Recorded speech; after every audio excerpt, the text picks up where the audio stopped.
If someone you love, your parent, grandparent, or spouse, has recently started acting differently, speaking less, becoming more distant, saying things that don't quite make sense, please don't look away. This video isn't here to scare you. It's not dramatized. It's a quiet, honest reflection based on what end-of-life nurses, those who walk beside patients in their final days, have seen again and again.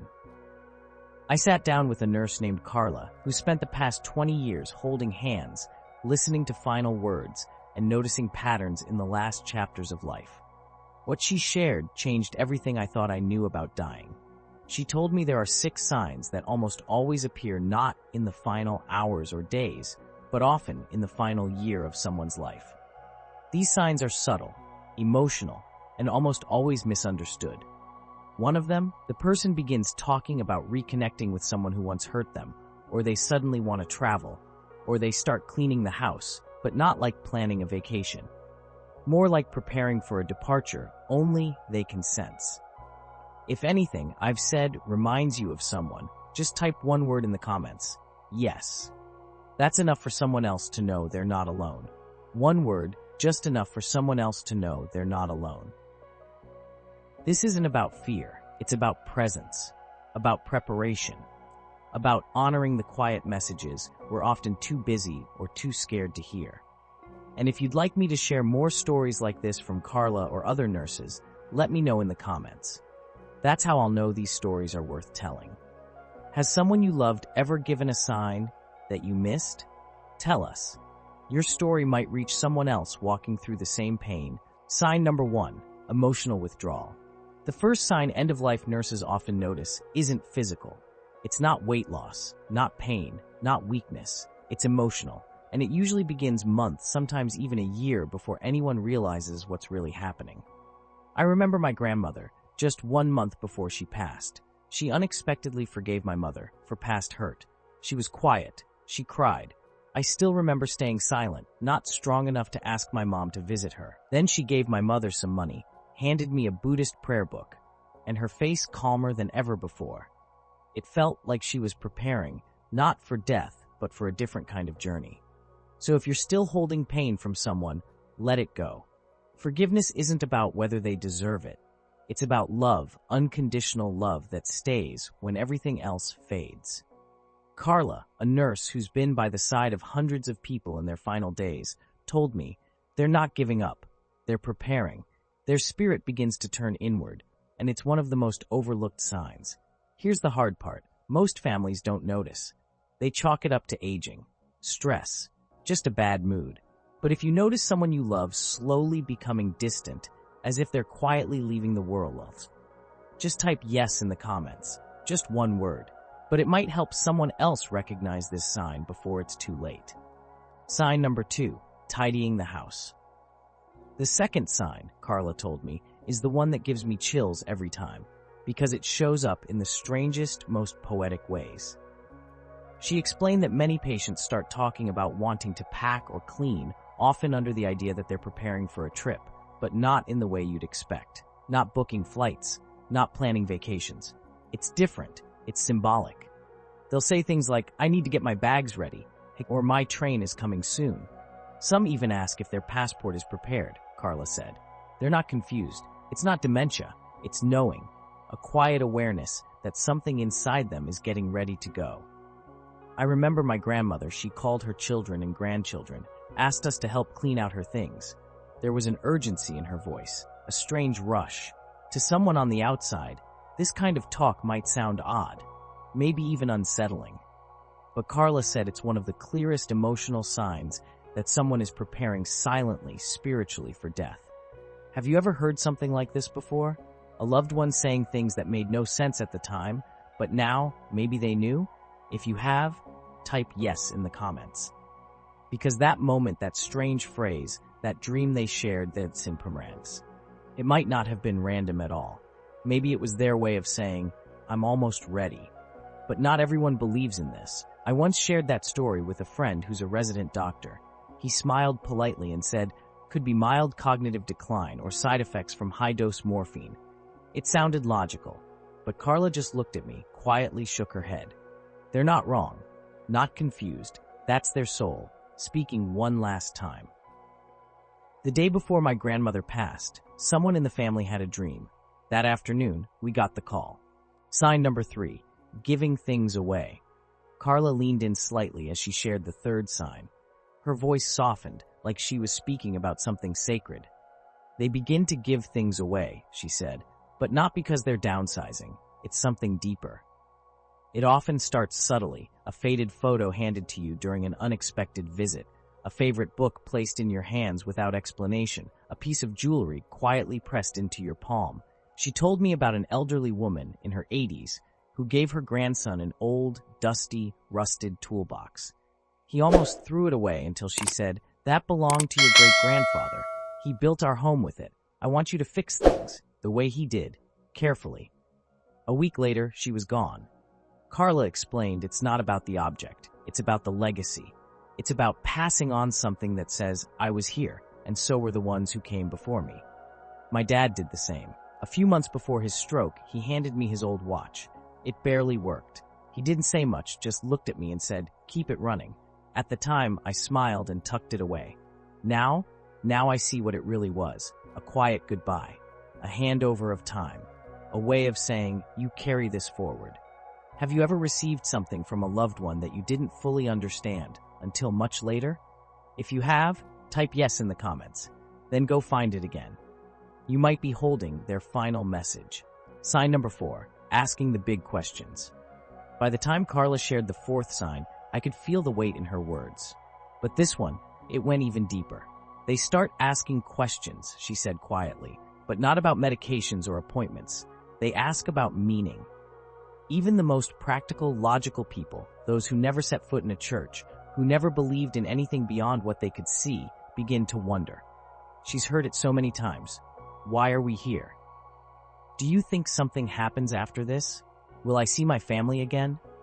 Carla told me it doesn't come from fear. It comes from reflection, a quiet search, a gentle curiosity about the unknown. She told me about a man named James, a retired Marine, who used to say he didn't believe in anything. "I live, I die, that's it," he'd tell people. But one night, just days before he passed, Carla found him staring out the window, looking at the stars. He didn't look scared, just thoughtful. "I think someone's waiting for me," he whispered. Carla didn't ask who. She didn't need to. There was peace on his face, a calm you can't fake. This sign, it's not loud. It doesn't demand answers. But it's there, in the pauses, in the distant gazes, in questions that seem to come from somewhere deeper than reason. Have you seen this in someone close to you, an unexpected interest in purpose, in what comes next? If you have, type yes in the comments. That quiet moment of wonder might mean more than you think. Sign number 5, seeing someone who isn't there. Carla's voice dropped to a near whisper when she described the 5th sign. She once told me about a night she slept in the hospital and dreamed of 2 parallel worlds, the dead, longing to move on, the living, longing for release. It made her realize life is something we should cherish far more than we do. Now, many people may not believe in things like this, but I've had experiences too, just like Carla. And she's not talking about the final hours, when consciousness fades in and out. Sometimes this happens months before the end, far too early to be dismissed as confusion or delirium. They'll glance at an empty chair and smile, Carla said. Or they'll start speaking softly to someone no one else can see. And often, it's someone they loved. Someone who passed long ago. One of Carla's patients, Lisa, had lost his wife 30 years earlier. He rarely spoke. Then one morning, he looked at Carla and said, "She stood by the door all night. She hasn't aged a day." He died the following evening. When Carla told me that, I froze, because I remembered something I hadn't thought about in years. In the final days before my mother passed, one morning she looked past me, smiled, and softly said a single word, "Dad." Her father had died when she was just 12, but at that moment her face changed like she was seeing something I couldn't. And now, I wonder if she really did. Carla believes this isn't just memory, it's the soul reaching out and being met. "They don't seem afraid," she said. "They seem comforted, like someone's coming to bring them home." Have you ever witnessed this? A loved one speaking to someone invisible, but familiar? If you have, type yes in the comments, because someone else out there might be holding that memory too, wondering if they imagined it. Maybe they didn't. Some call this end-of-life hallucination, a side effect of medication, oxygen loss, or brain decline. But Carla believes otherwise. It happens too often, and it's too specific, she said. It can't be random. She once cared for an elderly man who began talking to his wife, gone for 40 years. Carla asked, "Do you see her now?" He smiled and replied, "No, I just hear her footsteps walking through the house, just like she used to." He passed away 3 days later on their wedding anniversary. Sign number 6, a final burst of energy. Of all the signs, Carla says this one breaks hearts the most, because it brings hope, and then it slips away. No matter what signs we talk about today, maybe the most important thing is this. Live a life that matters. Cherish the time you still have with the people you love. Don't let small misunderstandings make you forget the deep gratitude owed to those who gave you life. Sometimes, someone who has been sleeping for days suddenly wakes up. They ask for their favorite meal, tell a joke, call an old friend. They might want to take a walk, listen to music, or smile for the first time in weeks. To the family, it feels like a miracle. They think the worst is over, Carla said. They believe healing is beginning. But often, it's the final gift, a spark of life, a soul taking one last look at the world it loved before letting go. Carla told me about Ella, a little girl who had stopped speaking, stopped eating, stopped moving. One afternoon, she asked to go outside. She danced barefoot on the grass, twirled and laughed. Then she looked at her mother and said, "I'm ready now." She passed away that night. Moments like these are rare, but when they happen, they stay with you forever. I've seen it with my own eyes, and if you have too, if someone you love had one of those sudden, radiant moments before they left, type yes in the comments. That burst of joy, that clarity, it's not false hope. It's the final goodbye, a reminder to remember them not on the hospital bed, but in the smile, the song, the dance. So while you're still here, live the moment fully. Learn to show up with joy, help those who need it, because when our loved ones pass on, the only thing that may carry with them is the good they gave while they were here.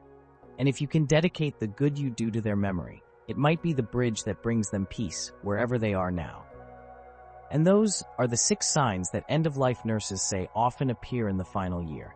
Emotional withdrawal, talking about travel, giving away meaningful things, asking deep spiritual questions, reconnecting with loved ones who have passed, and finally, a radiant burst of energy before saying goodbye. Maybe you recognize one, maybe all 6. Maybe right now, someone has come to mind. Carla told me, families always ask, what should I do when I see these signs? They think they need the perfect words, but you don't. You just need to be there, fully, honestly. She leaned back, crossed her arms, and said something I'll never forget. Don't fill the room with distractions. Don't pretend you don't see what's happening. Sit with them, hold their hand, say the real things. Tell them what they meant to you, what they taught you, what you'll never forget. I remember, just 3 months ago, my grandmother hadn't spoken to my mother in years, but in her final days, she gave money to my mom. I held her, crying, and said through tears, "Thank you, Grandma, for forgiving my mom. But my mistake was not being strong enough to convince her to come see you." The day my mother decided she was ready to visit, Grandma was already gone. A sudden fall in the hospital. Too late. That's the power of presence. And that's what this video is really about. So if someone you love is showing these signs, don't wait. Say the loving things. Cherish the moment, right now. And if this video resonates with you, if it reminds you of someone or helps you feel less alone, type yes in the comments. Share your story if you feel ready, and subscribe, not for the algorithm, but to help us build a space where these moments are remembered. Because endings aren't just about leaving. They're about how we love while we're still here.